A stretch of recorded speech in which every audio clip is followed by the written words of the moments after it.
where strategy gaming meets good vibes. No stress, just critical moves. Hello everyone, welcome to Critical Moves Podcast. This is Tim here for another episode, joined by Adam. Hello. And our newest friend joining us, Jack. Hello everybody. Alright, we're here today to talk about the games that we play. Now, look at that, we also play some games in our spare time. Let's get it started now, straight away. Adam, what are you playing for the moment? What's one of the games on your list? I've been playing a couple of games. To be honest, I wanted to talk about Alien Dark Descent, and I will explain in a bit why I won't talk about it, but later I will mention probably Bar, that as far as I'm aware, Timothy, you have also some opinion about it. I do. And I guess that's it, and we will see how much time we will have left. All right. Jack, what are you playing? Most recently, I have been playing Mountain Blade 2 Bannerlord. Oh, okay, all right. You know what? Perhaps you can list all the games that you play, and then we'll talk about them one at a time, I suppose. Go for it, Jack. Right, so I'd say the three most recent strategy games I've been playing recently are, like I just said, Mountain Blade 2. I've also been playing a lot of Stellaris, and I've also been playing some Tropico 5 specifically. Oh, okay, yeah. Tropico, that's a really fun series. And Adam, what are the other ones for you? As I said, Bar, also a little bit of Riftbreaker and Dungeons, but a little bit. I don't want to talk about them. Old school. This is like, really old school game basically because it was in the Humble Bundle, but you know how it is. Yeah.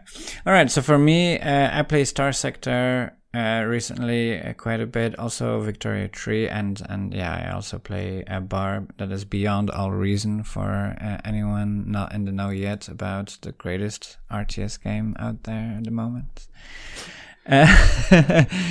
All right. I hate to admit, but I believe it is.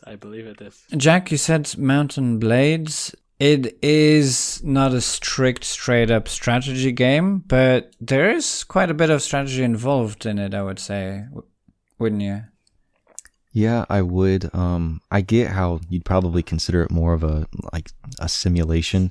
I think what's interesting about it is the amount of resource management and in general troop management, which is, I think, the real gameplay loop of Mountain Blade. I think the strategy comes down to, obviously, there's interacting systems at play between not having food and the morale of your troops decreasing until they desert your party. But the strategy, to me, obviously, there's formations in battle, but it does come in having to get from essentially playable space to playable space in order to recruit the troops, and the management of resources in that way, having to maintain money for the troops, having to maintain money to have acquired the troops and to equip them further. Leveling up the troops requires money, and obviously the day-night cycle lends itself more to a real-time strategy game, but I find it really interesting how it's a simulation, I would almost say considerable to something real-time like Stellaris, where if they had it in play, I think something that would be really interesting in Stellaris, which I know I'm jumping ahead, is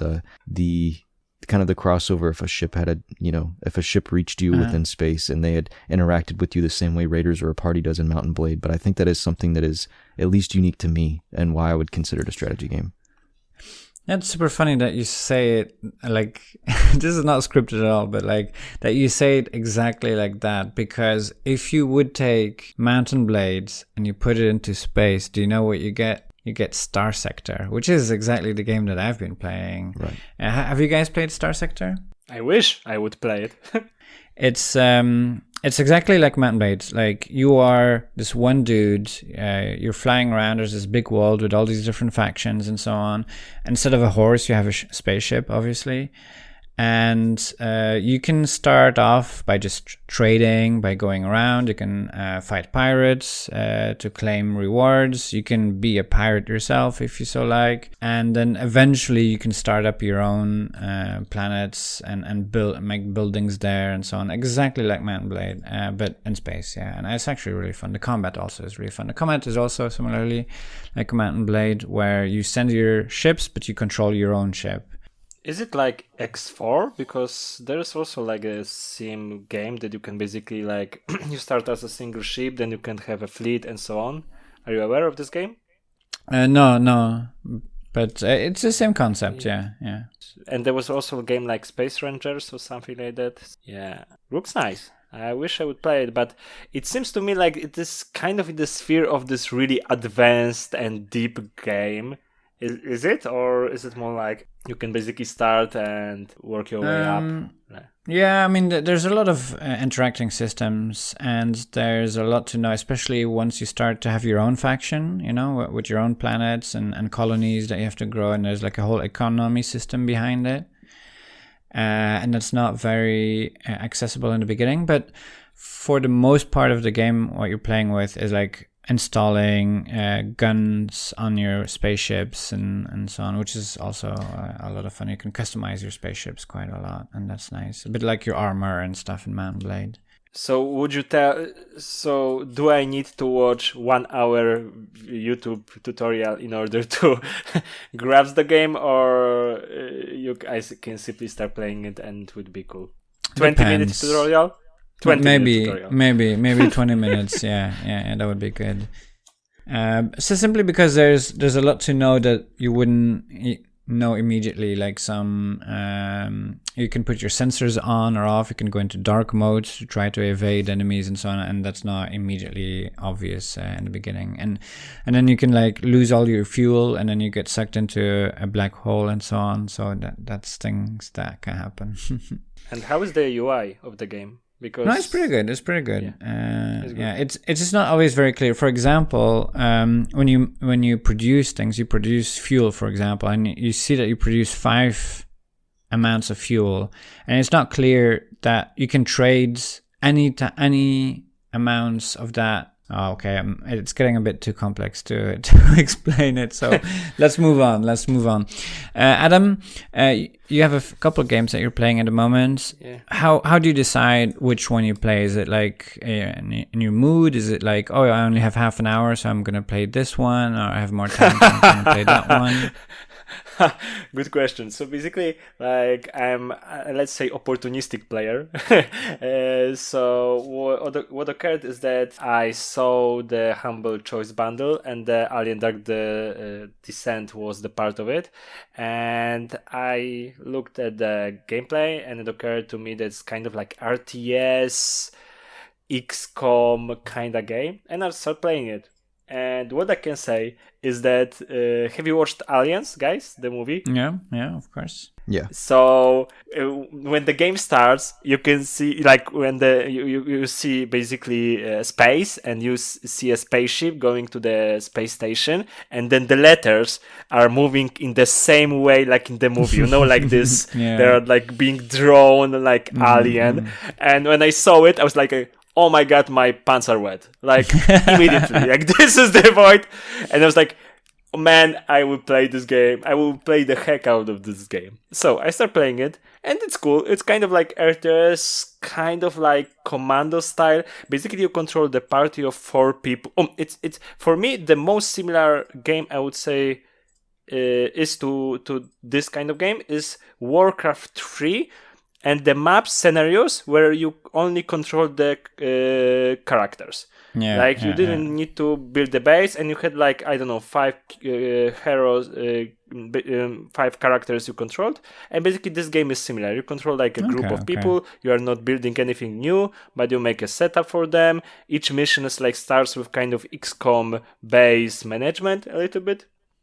And then you move on. And I wish I would talk to you about this game like for an hour, for 2 hours, but unfortunately, I haven't played this game too much. Oh, because okay. But you played it a bit at least, because Yes, a bit, like let's say like 5, 6 hours, 7, Oh, okay, and then okay.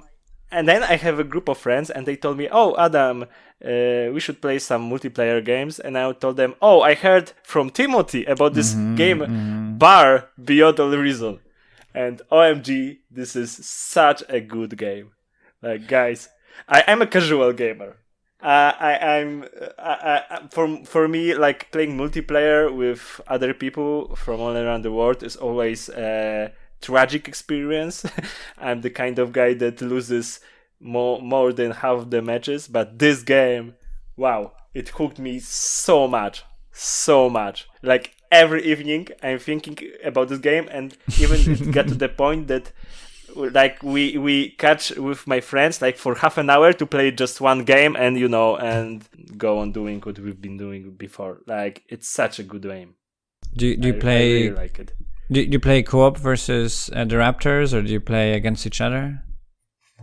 So basically, the most of the games are co-op versus AI. I know it's not the best, but we have this scenarios that basically we increase number of the AIs. We make like scenario where we, for example, 4 of us play against 5 or 6 or something like that on some special maps.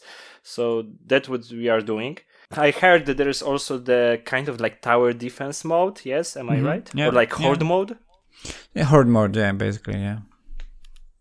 And there's also, and I heard it is good, but it is, as far as I know, it's kind of tough. So, and Yeah. I'm a casual gamer, as I told you. I'm a little bit afraid. And we played a couple of online matches, and I lost all of them, every single match, and I cried. And played, and cried, and played, and cried again. That was basically my experience multiplayer matches, and the people they're how to call it, they're really into the game. So for me, Yeah. like, I feel that I let them down by being me and playing my style. Yeah, but there's there's like a matchmaking score, so that if you lose a lot, then you get bundled up with player that can play better than the people on the other team. But yeah, no, it can be really intense, a game bar. I don't know if you've played that game, Jack. No, I have not. I am a little bit more familiar with it now, though, after listening to the podcast and hearing everybody talk about it.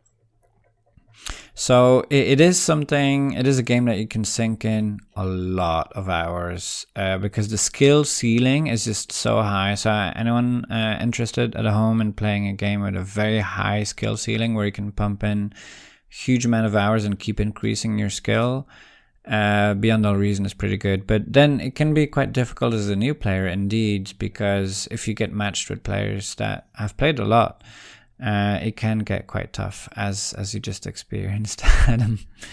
The issue with this game, maybe that's not an issue, but this game is all about, like, maybe not the grand strategy, but strategy in a big scale. When I played RTS games and I played Command & Conquer, it's kind of like a small scale RTS games. Okay, there are a lot of units, but the map is so small that basically you need to micromanage the unit and so on and so forth. And what I like about the bar is that basically control unit like you would control armies, and you have fronts.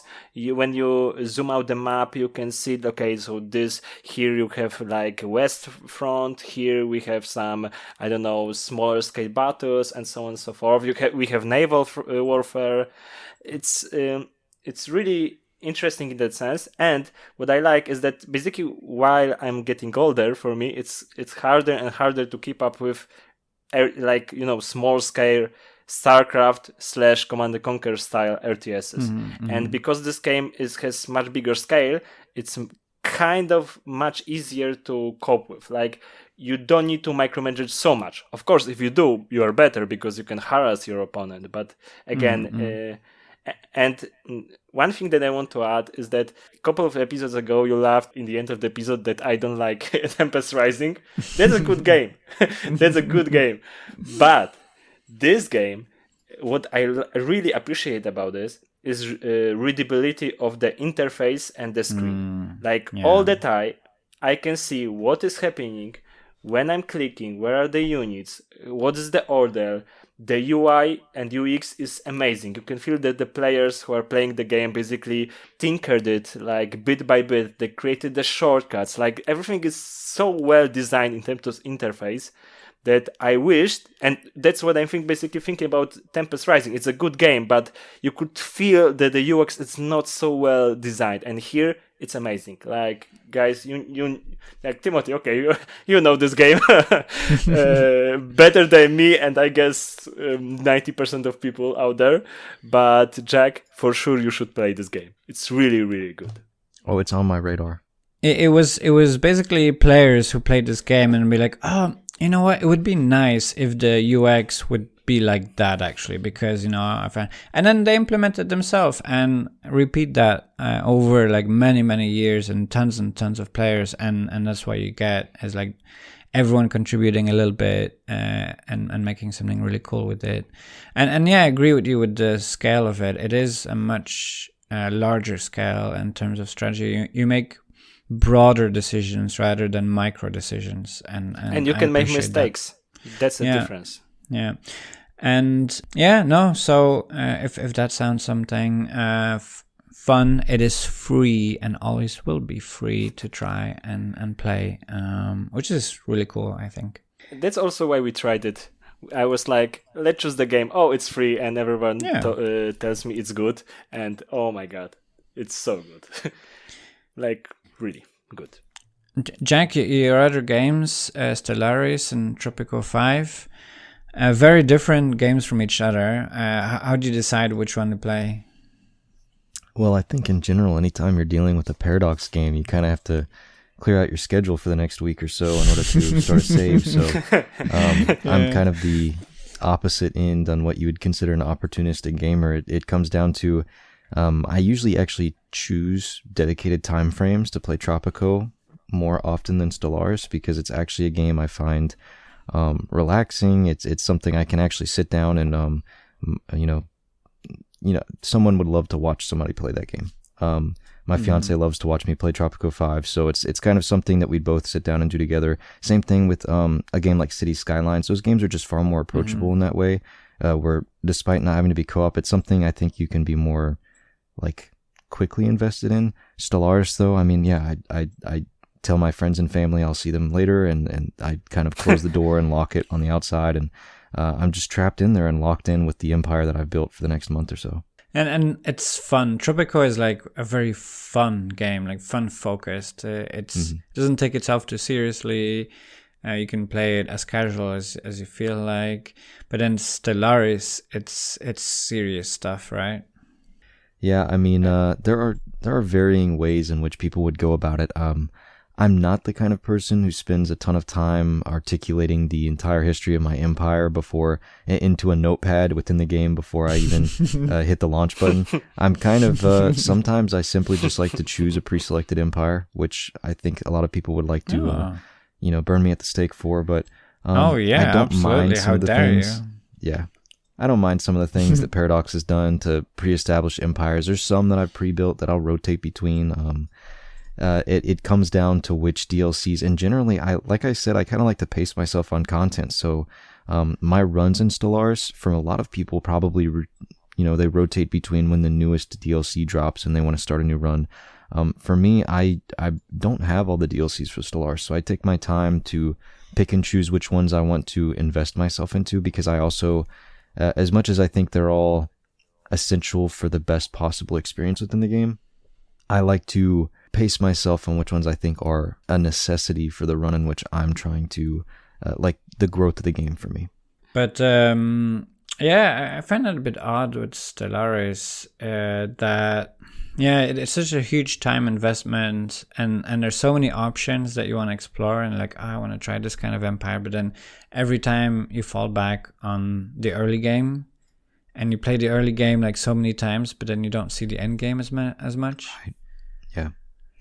Yeah, I generally, I think most people probably do this. I try to extend the time frame of the game and go as long as possible within an empire, but I think it frankly has the same problem that a lot of long-form strategy games have, where by the time you would even reach an in-game crisis, you're kind of burnt out on the empire you have, and you need that absolutely fascinating opening game where I mean, to me, the best part of the game is starting your empire and having no idea who your neighbors are, and coming across bloober aliens and having to translate their dialect so that you can open up like a diplomacy window. And so it's the mystery of not knowing who's around you and what's going to play out, because the only thing you can really do at the start of Stellaris is gamble on what kind of empire you're aiming for.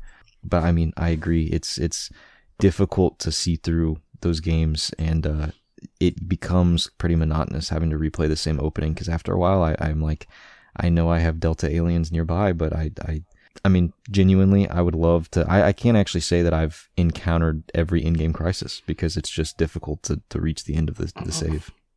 Yeah. There are quite a few games that have that as well, and it becomes, especially towards the middle, from the middle to the end of the game, it becomes a lot about micromanagement, about doing the same thing over and over again, but in a different place. And yeah, it has a pacing issue, and I see that quite a lot.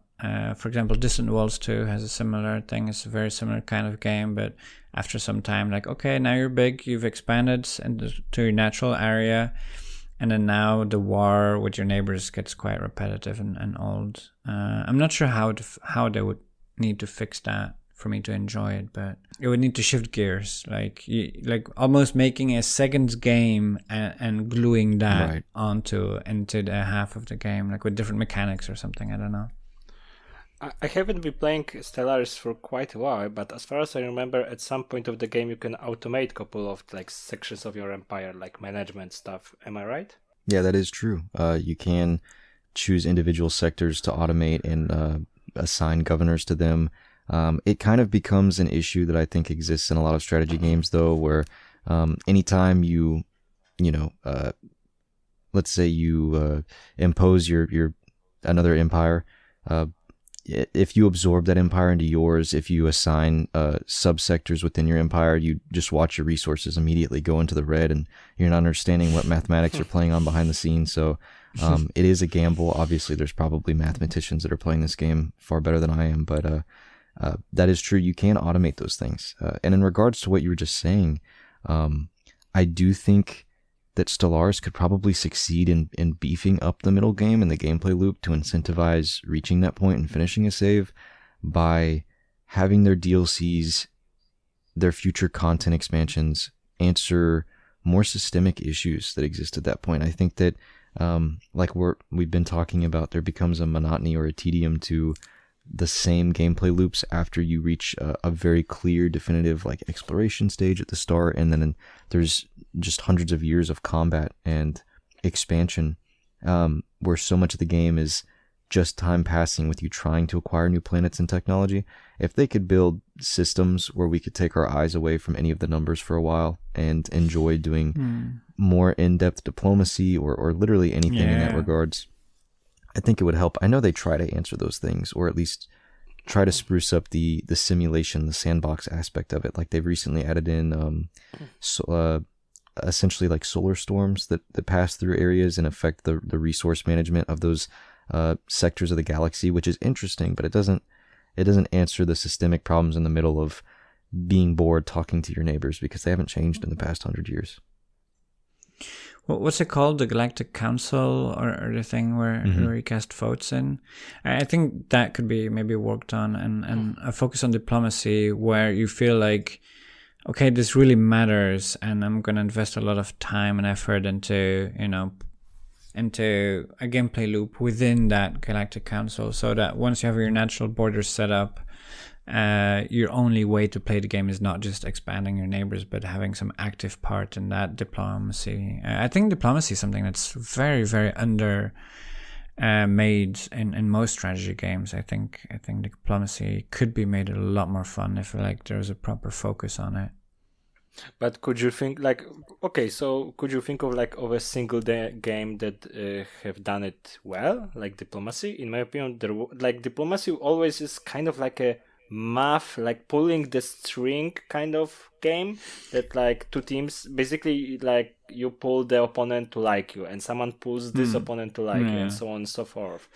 And so I do believe that doing right diplomacy like never happened, or maybe it has. So If listeners know it, please post it down in a comment. I wish to know.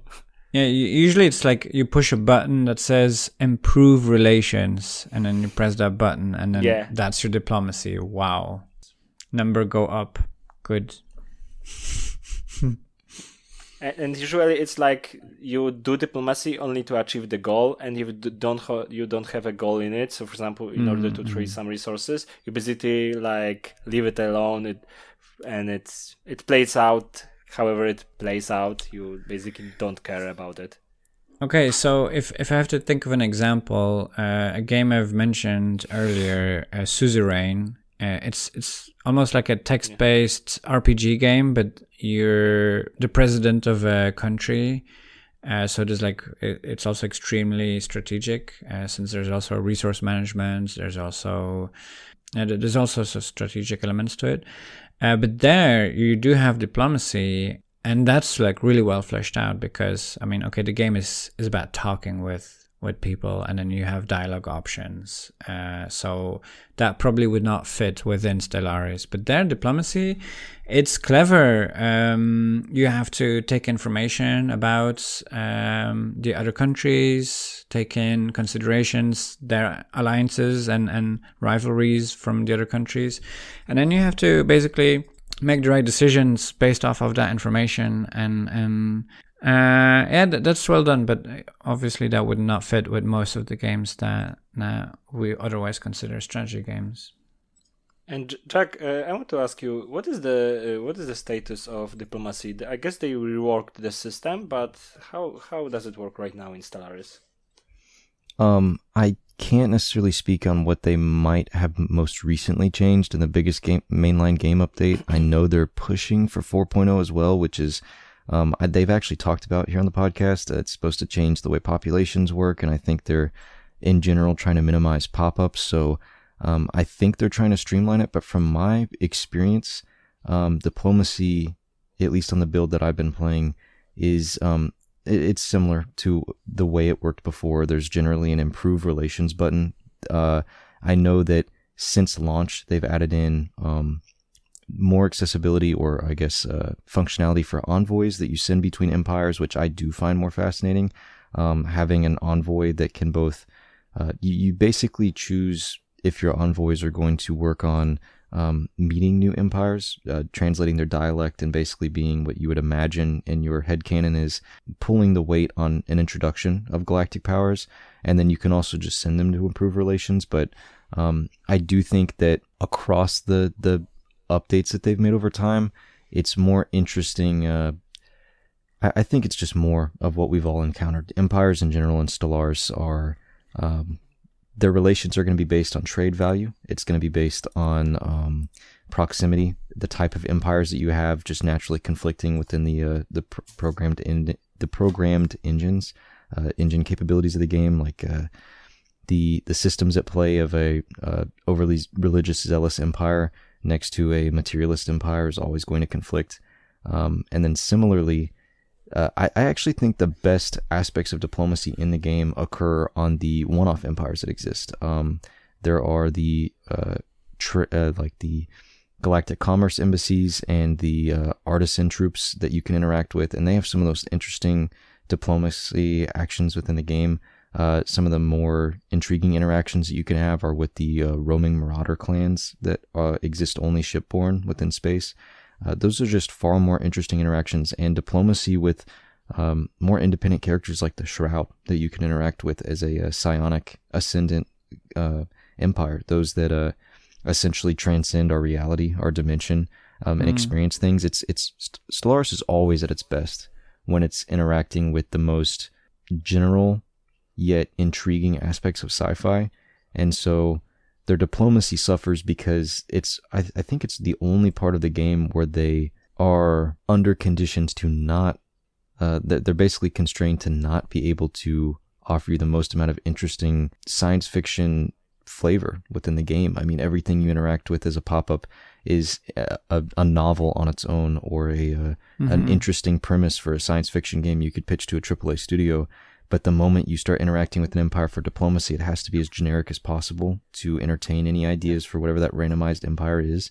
And so It's unfortunate. I think if they had leaned into it, I don't think they should have had specific set empires that were forced into every save within the game.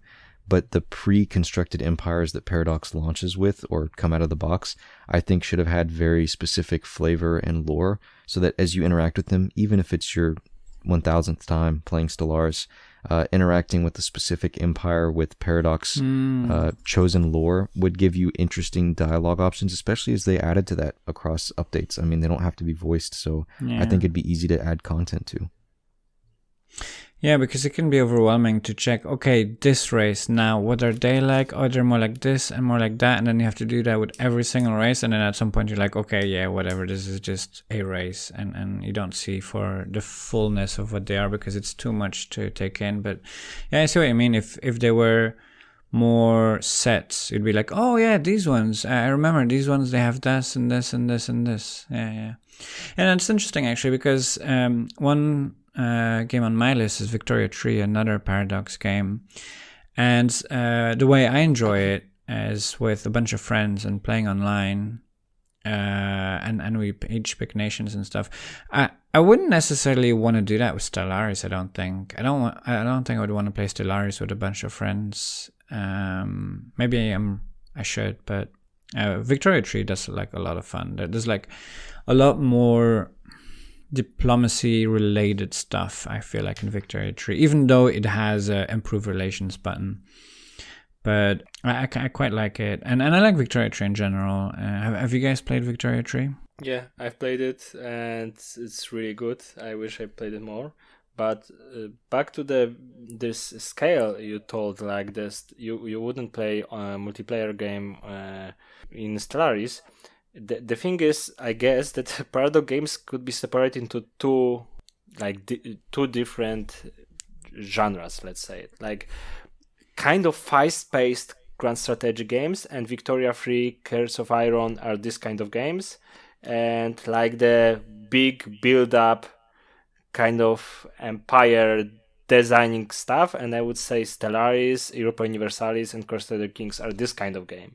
So Victoria 3 is really cool for me because you can basically, I don't know, in a couple of hours you can finish the whole play. Yes, it takes like 100 years. Am I right? Tim? Yes. And Hearts of Iron takes like 20 years, and basically in this time scale you can start and finish and have your adventure. And in Stellaris, I guess you start, and after 30 hours, you may or may not finish. You basically wake up 2 days later with without knowing what's happening, which day is it. Like, this is the kind of game Stellaris is. And Victoria 3 is like, okay, I have a nice evening, let's go, let's play some games, and let's go Victoria 3. Of course, it's still really deep and really profound, let's call it that way, in the how it's built, like the mechanics. Like Victoria 3, I guess, has the best economy in all the games I know at this point. Like, I've never encountered the game with better economics than Victoria 3. It's amazing what they've done, and it's simulating like a free market, and it's I don't know, it's astonishing even. But yet, still, it's faster game, for sure, than Stellaris. Yeah, with Hearts of Iron 2, what I used to do quite a bit is I would play it competitively multiplayer. So you would find like Discord servers with people coming together to play a multiplayer game of Hearts of Iron 3. And there was like a bunch of rules. Okay, this you have to do, this you cannot do, just so that the game would be fair. And then you get put into your factions and you play like for one day, you played like 8 hours. So a bunch of strangers you've never talked to before. You play 8 hours of this like really dedicated competitive game. But that's like tons and tons of fun for me. But you still like in 8 hours you would finish it, and in 8 hours you would probably, I don't know, maybe be like start at mid game, maybe look at the mid game, like just touch the mid game. That's what happens in 8 hours in Stellaris. After 8 hours, I found you. I know where you are now. So I still haven't seen half of the civilizations. Nice. I have played Stellaris multiplayer, and I think that's it's interesting because it encounters a lot of the same issues that you've talked about. It is so long. I would find it fascinating to do something like a Discord specific run for Stellaris, like acquiring a group of people I've never met before, because something you're going to run into having played with friends that were like my personal friends, you encounter the same issue where you interact with empires, but you have an incentive to keep each other in the game, and then ultimately you're all working together, and then only one of you gets to become the galactic throne contender by the end of the game. And so if it was with random people, it would be a really interesting game of elimination where they have no stakes on whether or not you need to stay in the game and your empires, and it would really come down to actual multiplayer strategy. And I think it'd be interesting, especially as there's a detachment in the way battles in Stellaris work. But having played it, I think it's a lot of fun. So I would have to argue that Stellaris can be really interesting in that way, multiplayer. Just because cooperatively, you're probably creating those initial early tech sharing trees or tech sharing diplomacy deals, trade deals, things like that, as one of you acquires a galactic resource that the other person doesn't have. So it's fun, but it does encounter the exact issues you talked about. Yeah, and what I like about Victoria Tree is what you mentioned, Adam, is like a really cool simulator. And what I find especially fun is like I find myself making decisions in Victoria Tree where I'm like, beforehand I would never understand how people could make that kind of decision. And then now I find myself making those decisions, similar decisions as people have made in the past, in history, leading countries. And then I empathize so much with those people. Like, oh, I get it now. You know, this is why this system was put in place, because you want to make the landowners happy, because otherwise they're going to start a revolution. So you need to maybe change a law that makes them a little bit happier, so that they're not going to like hang you or whatever. So I do find that really interesting, because it simulates really well the economy, but it also simulates really well the political situation with like people radicalizing if they don't have enough money to go by, and then if you have too many radicals, you know, you will have turmoil in your country. And the different interest groups and different populations have different jobs, and then those jobs have tendency to lean towards one political group or another. This is incredibly fascinating. And then what you can even do is like you set up your economy and you create jobs purposely such that you would have more people of a certain type of population that have certain interest group, and then that means that you will have more political power thanks to that. It's like it's all a well-oiled machine, at least when there's no bugs, that is. And how does it work in multiplayer, like this economic stuff? Like, are you, for example, like competing in terms of how much steel you produce, and then you basically destroys the market and so on and so forth? I've never seen the multiplayer game of Victoria 3. So Victoria 2 is actually better with that than Victoria 3 is, but it was much less accessible. So with Victoria 3, I think the trade system is still a little bit lacking, but there is an update coming in June where they say they will revamp the trade system, because at the moment it's not incredibly interactive. Sure, if you produce a whole lot of iron and then one of the other players doesn't have enough iron, they can import from you, and then you can purposely say, hey, you know what, I'm gonna build extra iron, you can import from me, and then you build more of that and I will import that from you. Like you can have this like oral agreement, and then they can like change their laws so that you can't trade with them anymore, and then you screwed them over, haha. But no, mostly what happens in multiplayer is the diplomacy part. That gets a lot more interesting. You know, you're on voice chat with each other, and you play the game with the voice diplomacy. That is so much more interesting than the improve relation button. And I think that's where the multiplayer shines a lot in a game like that, because now you don't need this hyper complex diplomacy system to interact with, and you just chat with each other, and diplomacy gets much more real in that sense. Mm-hmm. Okay, interesting. So the system that works in single player doesn't work basically in multiplayer, kind of. Especially because Victoria 3, in Europe at least, it was like the dance of powers, the balance of powers. Yeah. And all the great nations making sure that none of the other nations gets too big. And then if one of the smaller ones gets bullied, they kind of come to help to make sure, there's no snowball effect. And then that gets really very true in voice multiplayer, and that feels very fun. Yeah, I wish I would play this game more, but I as I told you, I'm an opportunistic player. I need to have a vibe to play it, and right now I don't have one. I don't have it. So I think we have your last game, Adam, Rift Breaker. What's I've never heard about that game. What is that?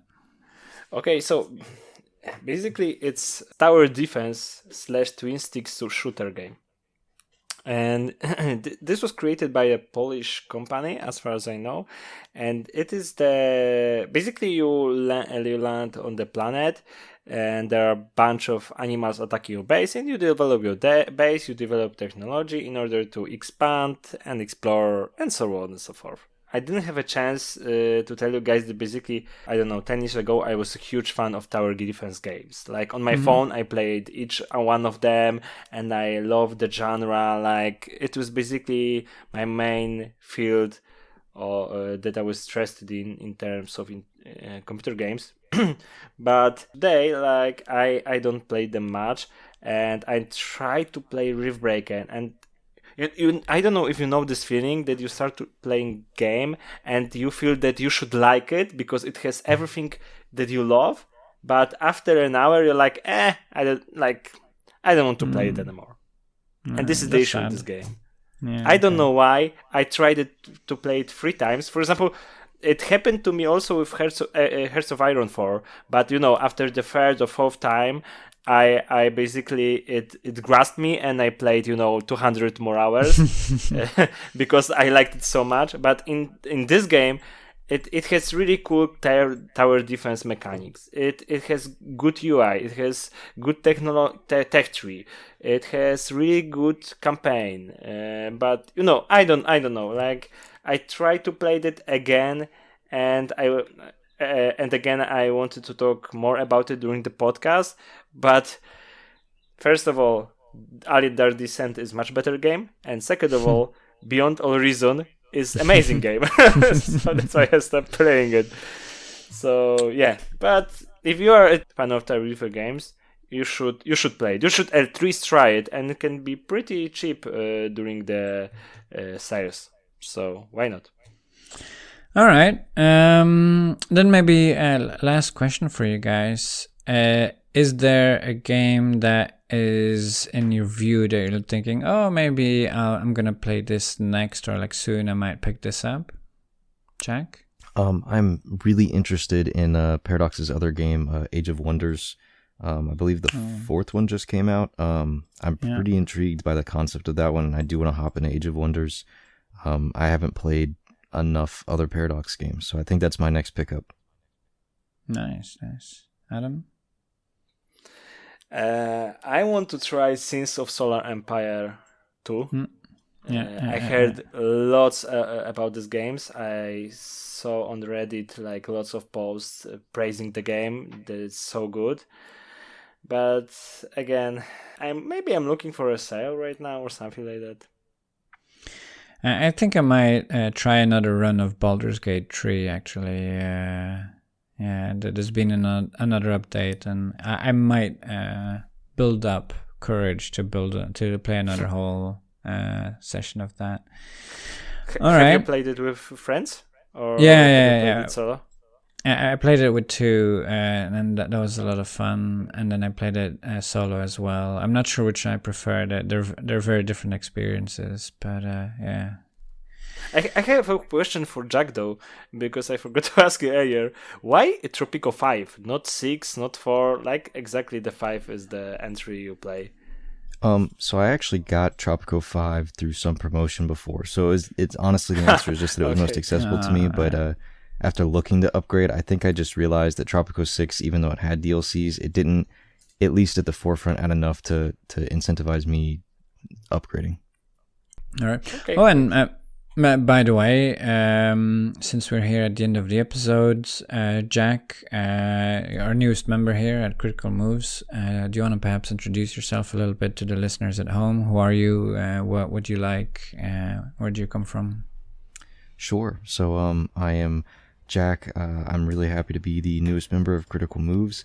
Had a lot of fun doing this podcast and listening to every previous episode. So I am a composer for games and media and fan of strategy games, obviously. And I am from America. So thank you for listening. All right. That's all. Thanks everyone for listening at home.